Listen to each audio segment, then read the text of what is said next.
Delhi liquor scam కేసులో కవితకు bail మంజూరు కావడంతో బీఆర్ఎస్ బీజేపీ బంధం బయటపడిందన్నారు కాంగ్రెస్ మీడియా కమిటీ చైర్మన్ సామ రామ్మోహన్ రెడ్డి.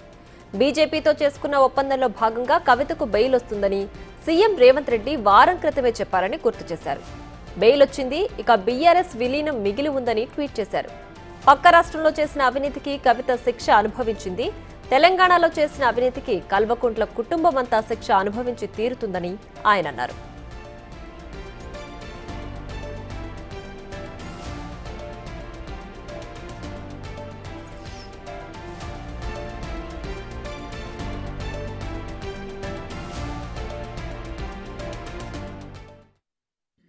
కవిత గారు బెయిల్ మీద బయటకు వస్తున్నటువంటి సందర్భంగా నేను కొన్ని విషయాలు గుర్తు చేయదలుచుకున్నా.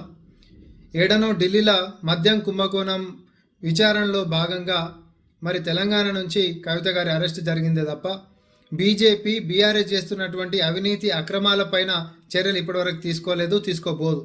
ఎందుకంటే గత 10 సంవత్సరాలుగా కూడా రాష్ట్ర వనరులను కొల్లగొట్టినటువంటి బీఆర్ఎస్ నాయకుల మీద బీజేపీ ఏ రోజు కూడా చర్యలు తీసుకోలేదు. కానీ ఎన్నికలప్పుడు మాత్రం స్వయాన ప్రధానమంత్రి గారే ఇక్కడ తెలంగాణకు వచ్చి అన్ని ఆధారాలు కూడా ఆయన టేబుల్ మీద ఉన్నాయి.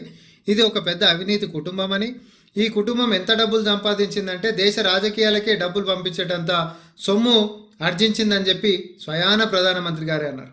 ఆయన కాడ ఆధారాలు ఉంటే ఆపేటోడు వాడు, కానీ వాళ్ళు చర్యలు తీసుకోరు. ఎందుకు అనంటే తెర వెనకాల బీజేపీ బీఆర్ఎస్ ఒకటే కాబట్టి, వీళ్ళిద్దరికీ కూడా కామన్ శత్రువు కాంగ్రెస్ పార్టీ మాత్రమే కాబట్టి, ఎన్నికలప్పుడు మాత్రమే ఈ డ్రామాలు ఆడతారు కాబట్టి.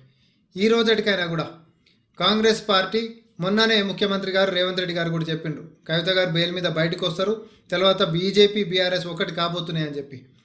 ఈరోజు బీజేపీకి నిజంగానే చిత్తశుద్ధి ఉంటే గత పాలన మొత్తం కూడా అవినీతిమయమైనటువంటి బీఆర్ఎస్ నాయకుల పట్ల చర్యలు తీసుకోవాలి.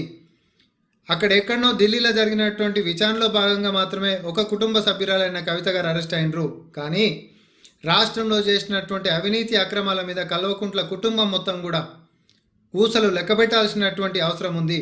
ఊసలు లెక్కబెట్టబోతున్నారు అనేటటువంటి నమ్మకం కూడా మాకుంది. అయితే ఈ యొక్క విచారణలని అడ్డుకునేటటువంటి దాంట్లో బీజేపీ తన వంతు కృషి ఖచ్చితంగా చేస్తుంది. చేయకపోతే వాళ్ళే కూడా కేసులు పెట్టి మీకుంటున్నటువంటి ఆధారాలతోటి కుటుంబాన్ని లోపల పంపించేటటువంటి దాంతో మీ యొక్క చిత్తశుద్ధి ప్రకటించాల్సిందిగా బీజేపీని డిమాండ్ చేస్తా ఉన్నాం.